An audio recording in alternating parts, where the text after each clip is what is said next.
Well, putting an eye on the environment this Halloween, tonight millions of pounds of candy will be handed out. Unfortunately, one side effect is that a lot of those candy wrappers will end up in our landfills and sometimes in our waterways and oceans. To help combat this, digital marketplace Rubicon has launched a new campaign, Trick or Trash. Joining us live with more with Rubicon is Dan Sampson. Good morning. Good morning. Thanks for having me. Yeah, thanks for being here. Tell us about this new campaign. What's the goal here? Yeah, that's right. So the idea for Trick or Trash came along to us about a few years ago now.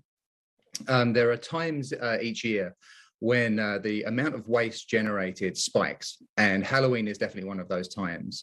Statistics show that about 600 million pounds of candy is purchased during the Halloween season to the tune of about $3 billion. And because of the difficulties around recycling the candy wrappers, for a couple of reasons, most of that trash ends up just going straight to landfill. Rubicon, our company, is a technology company in the waste and recycling space, and we have a very simple mission, and that is to end waste. So when we looked at Halloween and the amount of waste that was generated during the holiday, coming up with a program like Trick or Trash to make sure that that waste does not end up in landfill was very much in keeping with our mission, and also we found an opportunity to have a bit of fun while doing it. Yeah, I'm thinking now of all the times that I have just thrown candy wrappers in the trash and not thought anything of it. So in this particular area, how are you helping to reduce waste? Well, yeah, I mean, the principal problem with candy wrappers is their size, both in terms of their dimensions and their weight. There's not enough material to effectively recycle them into usable output. They don't lend themselves to recycling in the same way that paper or cans or plastic bottles do. There's just simply not enough material there. However, when they are collected in bulk in the way you would with a Trick or Trash box, there actually is enough material to be recycled. So the way the process works is we have a specialty recycling partner, a company called G2 Revolution, who's developed a process to effectively recycle the candy wrappers, where the boxes are returned to us after they are ordered online at trickortrash.com. Once the boxes are full, they're sent back to us. The contents are emptied out. Anything that is unrecyclable is taken out of the box. As I'm sure you know, it's very easy for non-recyclable items to end up in recycling boxes. We have a process for removing those unrecyclables. The wrappers are then cleaned of any residue or any food scraps, and then they are turned into small pellets about the size of a pea.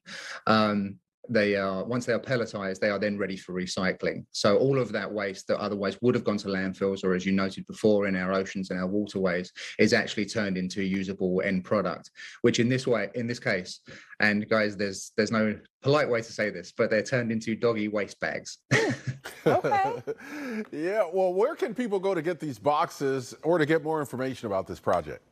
Certainly, and thank you for the question about the information, because that's really important to us as well. It's a free program. If you just go to trickortrash.com, you can order a box online, which is then shipped to you for free, and it also comes with a free return label.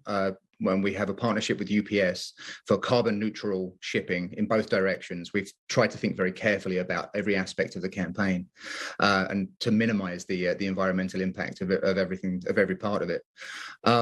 But then there is another side to the campaign, which is that we have a whole bunch of educational resources, lesson plans, signage, downloadable collateral for social media, all targeted for schools and community organizations to educate future generations on the importance of recycling and protecting our environment. Yeah, I love this idea. I was looking at the website earlier this morning, and individuals can order a box, but you can also have schools and businesses get them as well. So today is a great day to do it, to have those boxes ready to put out as some of those wrappers start becoming available and kids are going through their candy. Dan, thank you so much for joining us on AM Extra this morning. Great to talk with you. Good idea. You're so welcome. Thanks for having me. And for more information about Trick or Trash, you can find that link to order your box on the AM Extra section of KOIN.com. Time now is